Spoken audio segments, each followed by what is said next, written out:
Hi everyone, it's your boy Zach, and what are the things I've been wrong about? Okay, the De La Soul thing, Black Label. I'm not talking about subjective opinions, but like when I've predicted something. When I first started the channel, I didn't know who the maker was, and everyone was like, "It's Reed Richards from the Ultimate Timeline, fake geek." It's like, okay, I was deployed a lot, all right? Um, but it's just like I said, I've done videos about this. Just the silence when the stuff I've been saying that I got so much static from, all the static just disappears because people are like, okay, yeah. Like, how many times do we have to go through this cycle? Just give me the benefit of the doubt. Um, as far as I can tell, I'm wrong on average about every 3 years. And it's just kind of like one-off stuff, like the maker. Um, but anyway, it's where is it at? Right there. Absolute Batman. Looks like the Houston airport. Not because of the hoods, because there's a lot of people. I actually got stuck. What was it, Terminal A? I'm seeing all these news reports of a really nice terminal that's packed. I wasn't in that one. I was in the one from like the 1970s. And it looked like this, except for the hoods, except for it was three. There's like a central elevator bank. And, you get there, you're like, oh, I heard it's bad. You have no idea. It looped around the central elevator bank 3 times.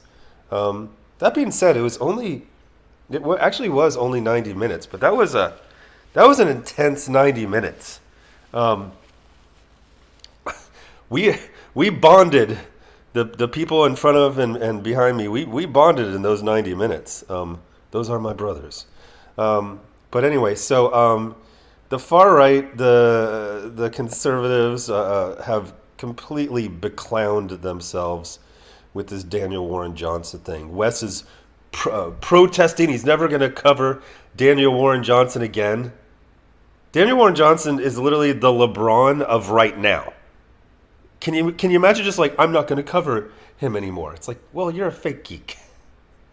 Um, but the thing that all these Ned Flanders types were freaking out about, it's like, Batman's killing people. It's like, first of all, no, he isn't. And second of all, like, God, you guys are pussies. But the thing that they were really freaking out, besides that commission, trying to find it, they really didn't like stuff like this. They were freaking out. They're like, he's dead, he's dead. Let's not even get into the fact that his head is literally squashing like he's in a Popeye cartoon, which is supposedly the inspiration that Daniel Warren Johnson mentioned. Oh, by the way, I had an epiphany about Daniel Warren Johnson's art. I got it specifically from this thing he does when things are in movement.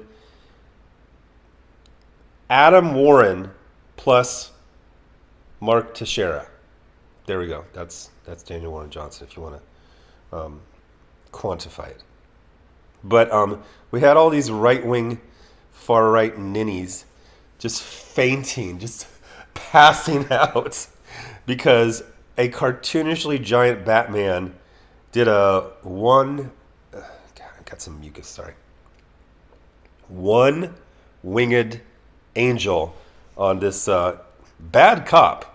They literally show them rolling up to like arrest these guys and then like laughing and putting on these hoods and joining in with them. Like, nobody could have guessed this. Nobody could have guessed when you first saw the image of Batman choking out a freaking ICE agent or a police, that they were going to be about. Oh my gosh, it's such a surprise. Well, I guess if you've been reading comics for 5 minutes and 3 of that has been asking ChatGPT, what are comics?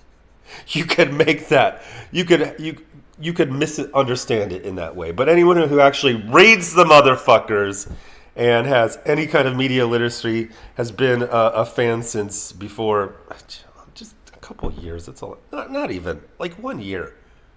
This is a trope. It happens over and over again. But I watched this Rob Liefeld video where he's talking about Frank Miller and showing that Frank got his fight choreography from Gil Kane. And he was kind of pointing out like stuff like this. Like back in the day, this was like a fight scene. Like what?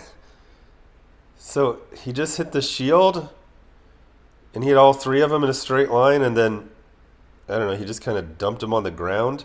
Like they weren't really fight scenes. They were just kind of moments in time that didn't necessarily connect. And I told this story before, but one time in high school, some guy pissed me off, and I challenged him to a fight. And then the night before the fight, I realized I don't know how to fight. So I literally studied Daredevil comics, because the fights to me, as someone who didn't know how to fight at the time, they seemed like it wasn't just moments in time, like they carried over. So Bullseye is leaping. Okay, so if a guy leaps at you, then you like kick him in the chest, and then you follow up, and then you dodge, and then you like. So I was actually specifically, I remember studying the part in the what do you call it? They have a fight in the subway. So I felt like this one was like, oh, I'm really going to learn from this part right here. And then the guy didn't show up, and I won by default, which Fight Club, like 10 years later, like made that point. Like it's actually really hard to fight people. Most people will avoid fighting at any cost. So I am going to tell you that if you learn to fight from absolute Batman, you will probably kill someone, because what he's doing, and again, media literacy, actually liking things. Anyone who's an actual fan of Daniel Warren Johnson knows that he is deep into professional wrestling. He did a whole freaking miniseries about professional wrestling. So he knows more than just like the 5 fight moves that are in every superhero fight. And he does these really, acrobatic. That's the thing that always impresses me, like with professional wrestlers. Not that I'm into them, but they will get up on that turnbuckle and like do a backflip and land on someone.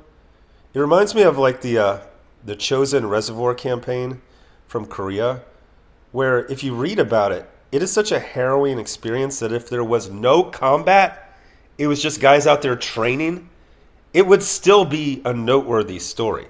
So they're doing these moves, but the thing about these moves is obviously, I mean, there's a couple things. First of all, this is not concrete. This is like canvas over plywood. I think there might even be some springs underneath it. So it's a forgiving surface. And then these two guys are coordinating. One of these, I'm trying to remember who it was. I want to say Undertaker, but that doesn't make sense. Maybe it does. Undertaker coordinated with Hulk Hogan to do a move kind of like this. And the thing is, it looks really bad, but I guess your head like is several inches away from the canvas. So, but then he's like, "Oh, brother, you got me." He's like, "What happened?" It's like, "Oh, I connected. I hit the surface." He's like, "Oh my god!" And then it turns out like Hulk Hogan was just lying, because apparently Hulk Hogan was a piece of shit and would just do stuff like that all the time.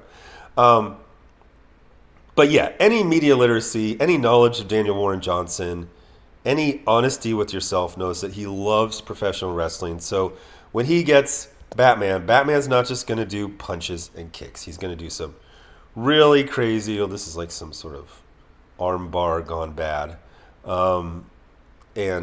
Just crazy stuff like this. But so if you're going to learn to fight, don't use comics.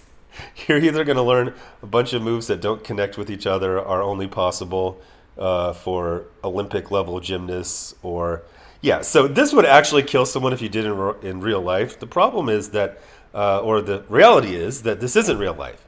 It's a world that Daniel Warren Johnson created, and he said in an interview that these people, none of them are dead. It's just like a Popeye thing.